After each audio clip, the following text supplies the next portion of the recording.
y'all, welcome back to my channel. If you don't know me, my name is Katie and I make stuff vegan. Okay, so boom. So today I am so excited to finally get this recipe out because I got this idea literally months ago, but it's just one of those things where like I kept putting it off and kept putting it off. But today I made it. I made spanakopita. It's one of my favorite things, and this was such a vibe. Like, you know how I normally don't eat leftovers like that? Like I've said that before, but this, like I had one like every morning with my tea or my coffee. It was just so good. So I'm so excited to share this with you. If you want to see how I made vegan spanakopita, keep on watching. Don't forget to like, comment, and subscribe so you never miss any of my videos. And as always, the link to the detailed recipe will be in the description box below. Okay, let's get started. Okay, so I ain't gonna hold you, like it's a little labor intensive, but I'm telling you it's so worth it. Like, it's so good. Okay, so I'm gonna start out by making the filling. I'm gonna take some onion. I'm gonna take whole heap of onion. I think I took like half of a large onion, which is like, you know, basically a small onion. I'm taking some scallion, and I'm taking some dill. You know, just chopping up my little, you know, my little accoutrements. And I really liked my ratio of dill to like spinach, but you know, you can do what you want to do. You can like less is more.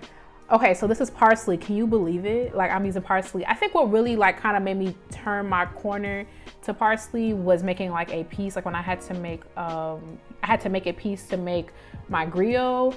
Parsley isn't as vile as it was to me before. I'm not gonna go out my way to eat it, but like I put it in this and it was really good. But it has to be like the curly parsley. I don't know, something about that flat leaf junk, ain't it? But you know what I would not compromise on? I don't like mint and savory things. So if you're Greek and you're like, where's it? Relax, please. Like, I made a choice. Like, I try to keep these recipes as authentic as possible, vegan or not. But like something about mint and savory things don't sit right to me. And like, besides the vegan thing, I think I'm pretty like, you know, I'm not picky besides the whole vegan thing, right? But like, I couldn't come around to that. Like, this is my stuff, you know what I'm saying?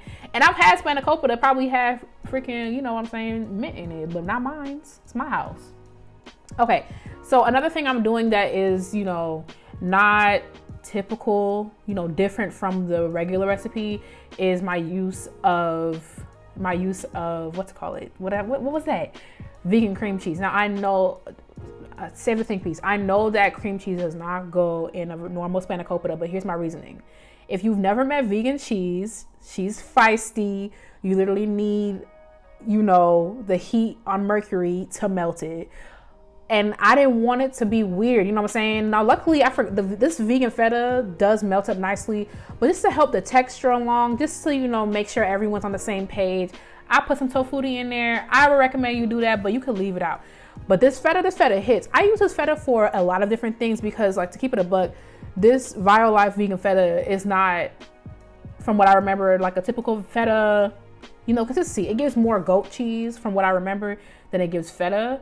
But I highly recommend it. I don't really think there's a substitute for it. I feel like if you're gonna make this and you don't want to spend like the $6 for this feta because it's high, it is high, I would just use cream cheese. I like, honestly, I would just use vegan cream cheese and keep it pushing because, yeah. But the feta's gonna give it, like the vegan feta's gonna give it like that, like, you know, that tartness. Even though, you know, it's not really a traditional feta, you can use this for feta for so many things. Like, I've been using it for so many things. Okay. I seasoned it up and I put the just egg in last because I wanted to taste it. Even though it's not real egg, I don't want to eat no raw just egg. You know what I'm saying? But do what you want to do. Okay. And then, yeah, season it how you want to season it. I kept it pretty, like, you know, laid back. You know, I didn't put no sazon in it, you know, stay regional. And yeah. Okay, so here's my leftover phyllo dough from when I did the baklava. And I cut it in half, not well, and then I cut it in half again. So I have like these long strips. I'm gonna make like individual spanakopitas instead of making like a big dish. Knowing Katie, I feel like it just went over better. I intended on freezing them because I was like, ain't no way I'm gonna eat these, and went through them, okay? So that's why I wanted to make sure that they could be transported so I didn't waste my food. I'd be trying to like minimize the food waste. It's like so hard being a food content creator. So I really be trying my best, okay? So what I'm doing is I'm taking some EVO. Oh, this ain't that Rachel Ray stuff, okay? No, not Rachel Ray. This ain't no Ina Garten. I got it from Kroger, okay? Sorry, Ina. I'm gonna do better. And what I'm doing is I'm putting olive oil in between each sheet because phyllo dough was like very dry. Like my hands were getting ashy. You know what I'm saying? Like it's very dry, and you want to, you know, do the best you can. You also want it to crisp up. This crisp up so good. Like, oh my God. I was like, period. Come on, chef. Okay, so I put my little mixture in. I'm gonna have a doozy explaining this in the recipe. I just realized that. But I'm making these little triangles. So you put it on one little corner, and we gonna make a, what kind of triangle is that? Isosceles. Listen, it's been like 12 years since I've been in geometry. Isosceles. What, you know, the one with two right angle triangles next to each other? Yeah, that's what we're going for. Okay, babe. So you just keep wrapping it, and eventually you'll do enough rotations that it will just close. It's cool, right? Period. Women in STEM. But now I have these little triangles, and don't overfill them, right? Because I had to tuck it a little bit, but there we go. How cute, right? Okay. So I put them on a baking sheet. I think I have my oven at like 400 degrees. It'll be in the recipe. And I'm just brushing it with a little olive oil. You know, I ain't got no brush. One day I'm gonna buy one. You know, a matter of fact, next time I go to Ross, I'm gonna get a brush because this would be so good. I just be, but it's mine. So yeah, look at that, right? I just baked them, you know, until the ancestors told me to stop.